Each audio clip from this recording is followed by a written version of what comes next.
मीटिंगमध्ये जो विषय झाला त्या मीटिंगमध्ये सुद्धा वादावाद झाले आणि काही नगरसेवक ग्रामस्थांच्या अंगावरती गेले. म्हणजे लोकशाही टिकवायची असेल तर खऱ्या अर्थानं नगरसेवकांनी समजून घ्यायला पाहिजे. नको त्या गोष्टी खात्यामधून पैसे वर्ग करणं, चुकीचा ठराव घेऊन आणि ते कॉन्ट्रॅक्टरला देणं, हे सगळे धंदे शिवसाहेबांचे चालू आहेत. माणगावमध्ये आज राजकीय वातावरण चांगलंच तापलं आहे. ऐन शिमग्याच्या काळातच सियोनच्या नावाने बोंब फोडली गेली आहे. माणगाव नगरपंचायतीचे माजी नगराध्यक्ष आणि सध्याचे नगरसेवक ज्ञानदेव पवार यांनी पत्रकार परिषद घेत नगरपंचायतीचे मुख्याधिकारी संतोष माळी यांच्यावर गंभीर आरोप केले आहेत. पवार म्हणाले, सीओ अधिकारी म्हणून नाही तर एखाद्या राजकीय पक्षाचे सदस्य असल्यासारखे वागत आहेत. नगरसेवकांना डावलून नगरपंचायतीच्या बैठका कार्यालयात नाहीत तर राजकीय अड्ड्यांवर घेतल्या जात आहेत, असा खळबळजनक आरोप त्यांनी केला. इतकंच नाही तर सीओ नेहमी दबंगगिरी करतात, चुकीच्या पद्धतीने कारवाई करतात. नगरपंचायतीत गेले की सीओ सापडतच नाहीत. काल बजेटची महत्त्वाची मीटिंग असूनही उशिरा हजर. नगरपंचायतीचे निर्णय नगरपंचायतीतच घ्या, कोणाच्या घरात नाही, असा थेट इशारा पवारांनी दिला. सीसी, ओसी कोणाला दिली याची माहिती जाणीवपूर्वक लपवली जात असल्याचाही आरोप करण्यात आला. या संपूर्ण प्रकरणाकडे वरिष्ठ अधिकाऱ्यांनी तात्काळ लक्ष दे आणि अशा भ्रष्ट अधिकाऱ्यावर कठोर कारवाई करावी, अशी जोरदार मागणी करण्यात आली आहे. सीओ साहेबांनी सांगितलं की आपण थोड्या दिवसामध्ये बसू आणि तो प्रॉब्लेम सॉल्व्ह करू. परंतु अचानक सीओ साहेब हे कुठल्या पक्षाचे आहेत की काय मला माहिती नाही, परंतु शुक्रवार दिनांक 27 मार्च रोजी एक राजकीय अड्डा असणाऱ्या ठिकाणी त्यांनी सभा बोलवली. सन्माननीय अध्यक्ष काल मला सभेमध्ये सांगितलं की मला अधिकार आहेत बोलवण्याची सभा बोलवण्याचे अधिकार जरी त्यांना असले तरी सदस्यांना डावून सभा घेण्याचे अधिकार नाही. आणि हा एक गंभीर विषय आहे.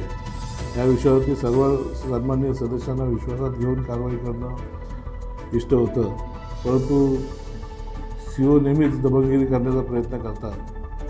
गोरगरीब जनता ही घाबरते आणि त्यांच्यासमोर बोलत नाहीत. कायद्याचं वचन पोलीस यंत्रणा आले की सर्वसामान्य माणूस खूप घाबरतो, कारण त्याला सुद्धा कायद्याचं ज्ञान नसतं म्हणून तो घाबरतो. तो चुकीचा नसतो, परंतु चुकीच्या पद्धतीने कारवाई करणारा माणूस जो आहे तो कुठल्या तरी पक्षाचं काम करतोय असं मी त्याच्या निदर्शनास आणून दिलं की नगरपंचायत आपण एवढे पैसे म्हणजे भाड्याने घेऊन सुद्धा नगरपंचायतीमध्ये एकही कर्मचारी आणि एकही अधिकारी नव्हता. 27 तारखेला 12 वाजता गेलो होतो, 3 वाजेपर्यंत मी बसून होतो तिथे. त्यावेळेस त्यांचा हा इकडे चर्चा चालू होती.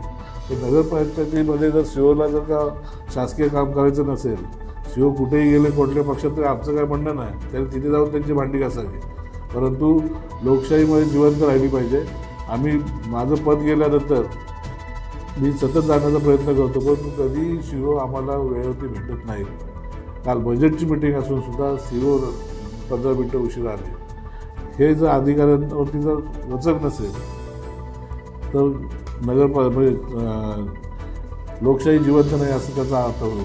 आणि म्हणून मी आपणासुद्धा विनंती करतो की कारण पक्ष देणं आपलं काम असेल किंवा एखाद्या व्यक्तीचं देणं चुकीच्या पद्धतीचं असेल तर त्याच्यावर दिलं तर राग मांडण्याची काही गरज नाही ना.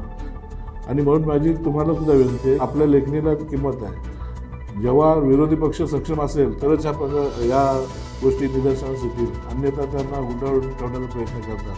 परंतु मी जिल्हा नगरपंचायतीमध्ये नगराध्यक्ष म्हणून काम केलं.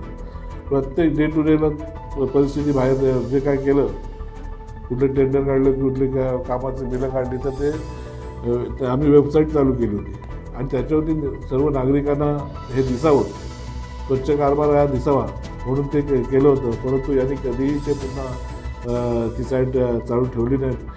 आणि जो व्यापारी आहे त्या व्यापाऱ्यांना बाजूला घेऊन राजकीय अस्तित्व कसं वाढवता येईल याकडे खऱ्या अर्थानं त्यांचा कल होता. आणि म्हणून जोपर्यंत नगरपंचायत आहे किंवा अस्तित्वात आहे तोपर्यंत विरोधी पक्षांनी काही आंदोलन केलेलं नाही.